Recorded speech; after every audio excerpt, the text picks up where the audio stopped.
आज मैं आपको एक ऐसी बात बताने वाला हूं जो काश मैं पहले जानता होता। सुन्नत सिर्फ एक रिवाज नहीं है, बल्कि ये आपकी सेहत के लिए भी बहुत फायदेमंद है। आइए सुन्नत के पीछे छिपे साइंस पर बात करते हैं। हमारे प्यारे नबी हजरत मोहम्मद सल्लल्लाहु अलैहि वसल्लम की एक सुन्नत मिसवाक का इस्तेमाल है। लेकिन क्या आप जानते हैं कि साइंटिस्ट ने ये पता लगाया है कि मिसवाक सिर्फ आपके मुंह की बदबू दूर करने के लिए ही नहीं है। ये असल में आपके मुंह में मौजूद कीटाणुओं से लड़ती है, मसूड़ों की बीमारियों से बचाती है और आपके दांतों को मजबूत भी बनाती है। रिसर्च से पता चलता है कि मिसवाक में नेचुरल केमिकल्स होते हैं जो आपके मुंह की हिफाजत कुछ टूथपेस्ट से भी बेहतर करते हैं। कोई ताज्जुब की बात नहीं कि आज भी इस आसान सुन्नत की सिफारिश की जाती है।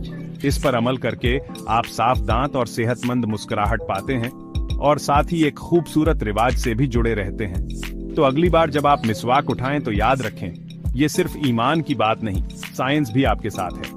अगर आपको ये वीडियो पसंद आई हो तो सुन्नत के बारे में और साइंटिफिक फैक्ट्स जानने के लिए हमारे चैनल को सब्सक्राइब करें। देखने का शुक्रिया।